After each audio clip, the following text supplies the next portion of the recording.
Grab your cup. I want to share two examples from Jesus' life that I think are hugely impactful when we look at them.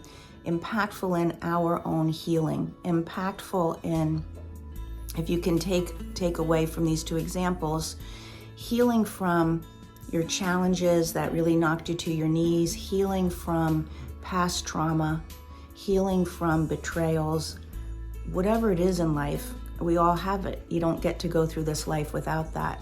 So healing from that, Jesus shows us clearly two examples. And even if you're not Christian, I invite you to listen to this, because someone who has had such impact for thousands of years clearly has something important to say. So just look at it from that perspective if you're not Christian, okay? I invite you.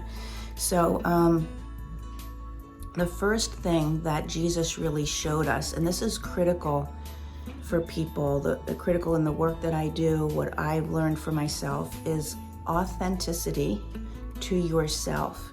Jesus was authentic. The people that wanted to hurt him, the people that wanted him out of power, kept saying over and over, just renounce what you're doing. Just give it up and stop saying who you are. And he said, no, I'm not going to stop saying who I am. I'm not going to stop speaking what I know to be true. People who have had past trauma stop speaking their truth. In fact, most of their life never spoke their truth. They stop being authentic to who they are. And each and every time they do that, they get more and more and more and more separate from self. Jesus is a great example. He was unwilling to separate from his truth. He was unwilling to make the people around him feel better by keeping his mouth shut. He wouldn't do it. He didn't care if you were in power, right? Okay, so you're the authority. That doesn't mean I'm going to agree with you. That doesn't mean I don't recognize that you have your own agenda. I'm going to be true to who I am. And he knew how to be with every group of people that he was. When he was with children, he knew how to be with children because he was comfortable with himself. When he was with adults, he knew how to be a leader and an authority with those adults.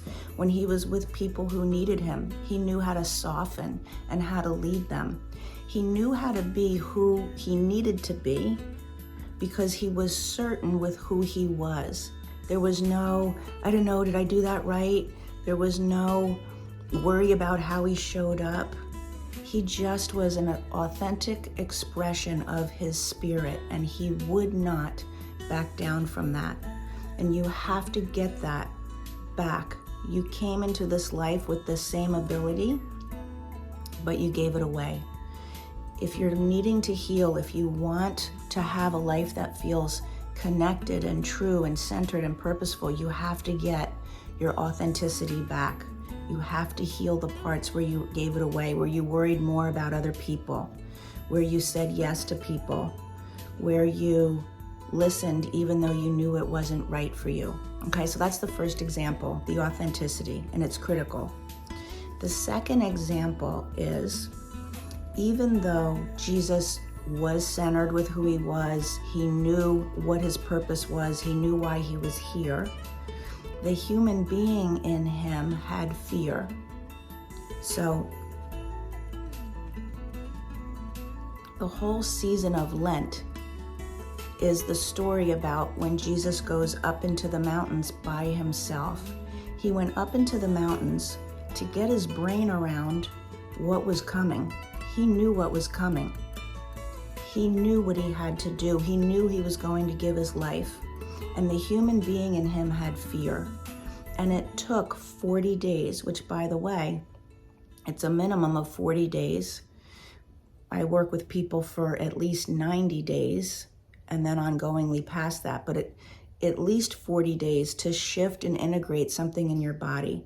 So the human man, Jesus, had to deal with his human fear, even though he was the most centered person on earth, right? Even though spiritually he knew where he was going, he had fear. So during Lent, when he's up on that mountaintop, If you don't know the story, he goes for 40 days before he was crucified to fast and to pray and to meditate and to deal with his fear. We all have fear. And to transcend the fear and to remember what's really true and to get yourself back to love, it takes something.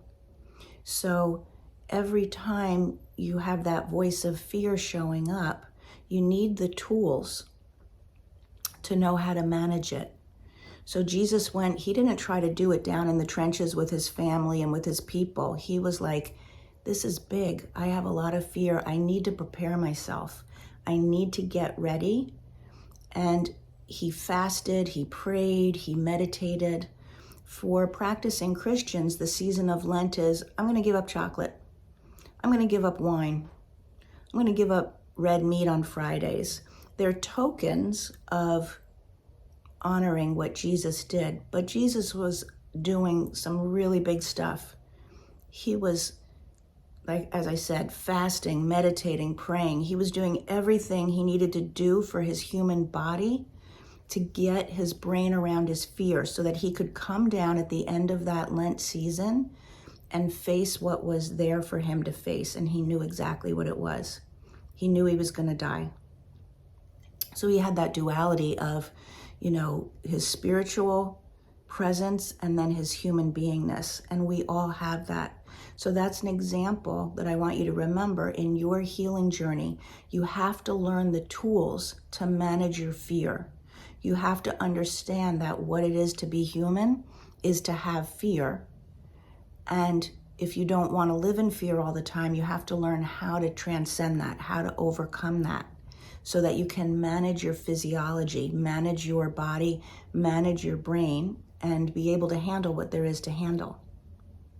That's what Jesus showed us among 1,000 other things, right? But those two examples specifically for your healing journey, those are the things that I work on with my clients. Like, how do I get my brain around there? How do I release the fear? What tools do I need? How do I bring myself back to my authentic expression? Where did I give myself away and why?